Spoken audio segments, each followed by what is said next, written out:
The first race of the playoffs is complete, and it could not have gone any worse for the championship favorite Kyle Larson. Despite finishing in a strong position during the regular season, Larson faced a horrible accident during the race in Atlanta that put him in huge trouble for his title chances. Kyle Larson is perhaps the best driver on the NASCAR grid. He's already won the Cup Series title once and is looking to do it several more times. This year, a lot of people think that Larson could go on to win it again, but this is now going to be difficult after that first race shunt.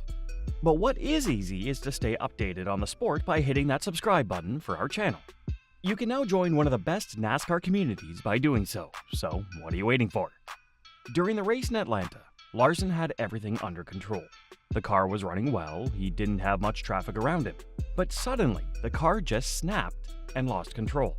It sent him straight into the wall. At that point, he was entering the second corner and was running at over 150 miles per hour. The car just turned straight into the wall in the most aggressive manner. For a second there, the entire NASCAR community was worried about Larson's safety.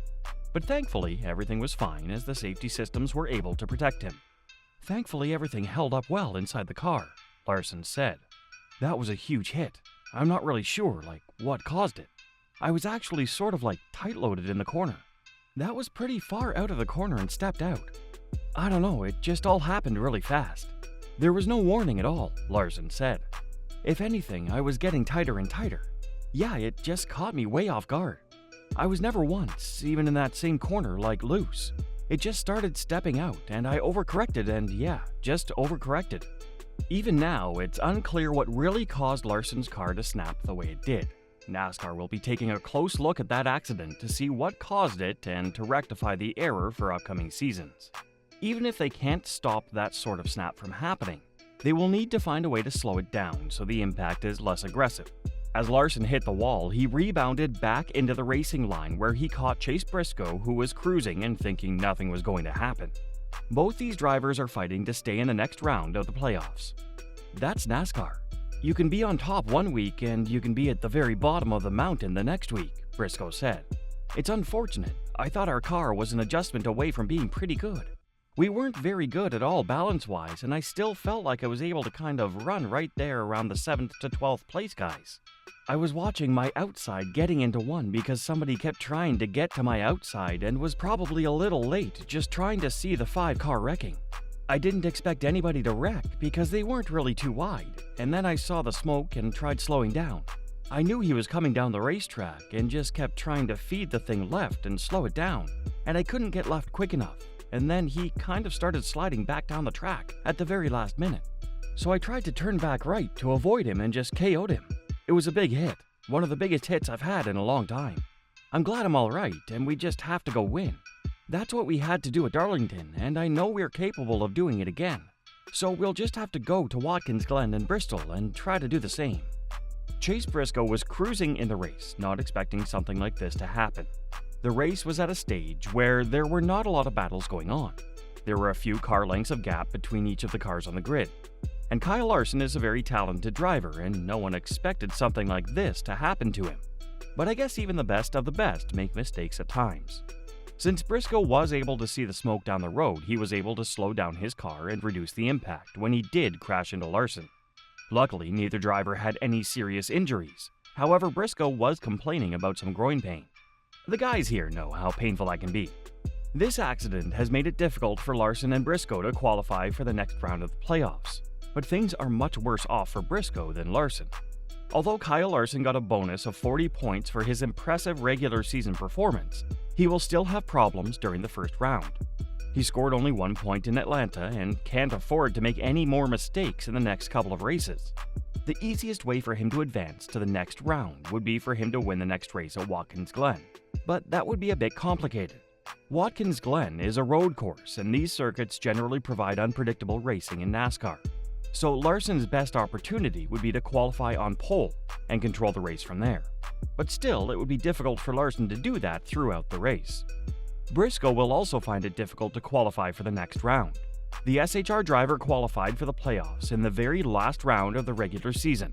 Hence, he started the playoffs with a bonus of only 5 points. After the Atlanta race, Briscoe is in last place and is desperate to score some points. But there are still 2 more races in this round 16 of the playoffs. Briscoe needs to bring everything in his arsenal if he hopes to qualify for the next round. The easiest way would be to win a race. If a driver wins a race in the NASCAR playoffs, they're automatically qualified for the next round, no matter how many points they have at the end of the round. So if Briscoe wins at Watkins Glen, he will be allowed to compete in the next round as well. In Atlanta, Joey Logano won the race, so even if he DNFs in the next 2 races of this round, he will qualify for the next round. Although there are still 2 more races, Briscoe's chances of qualifying for the next round are slim. Ideally, he should have had a strong finishing position at Atlanta, so he would have a better chance of staying out of the bottom 4 after 3 rounds. But now that he crashed out in the very first race of the playoffs, he will have a disadvantage throughout the round. His only hope would be for some other drivers to have a DNF next race that should bring him back into contention. But whether or not he advances into the next round of the playoffs, Briscoe does not have to worry about his future in NASCAR. Earlier this year, SHR announced that they would not be continuing in NASCAR after this year. However, Briscoe was able to secure a racing seat in one of the best teams in the sport, Joe Gibbs Racing. Briscoe will be replacing Martin Truex Jr., who will be retiring from racing in the Cup Series full-time. But either way, Briscoe will still want to make a good impression and race as hard as possible until his final race with SHR. For Kyle Larson, he has to be very careful in the next couple of races. He can't afford to get wrecked once again in this round of the playoffs. He's currently sitting in 10th place, which is above the cutoff, but could still drop if he has another DNF. If he qualifies for the next round, the seeding will once again be based on the regular season performance where Larson will have the advantage. So all he has to do is keep the car on the track for the next 2 races. Hopefully the team will have sorted out the issue that caused the accident in Atlanta before the coming weekend. The last thing the number 5 crew needs is for their driver to lose confidence in the car. The next 9 races of NASCAR is going to be very interesting. From what we've seen in the regular season, we can expect the playoffs to be unpredictable. Initially, we just saw HMS and JGR drivers winning most of the races, but in the second half of the season, we saw Ford find their performance once again. And of course, we can't count out Tyler Reddick, who was crowned as the regular season champion. Given the competition that is there for the Cup Series title, the pressure is going to be on Kyle Larson to rise and beat the rest of the grid to the checkered flag. Although he just needs 1 race win per round, Larson will attempt to win every single race going forward. He just needs to retain his confidence in the car and continue to push. Do you think Kyle Larson can come back from his wreck in Atlanta and win the Cup Series championship?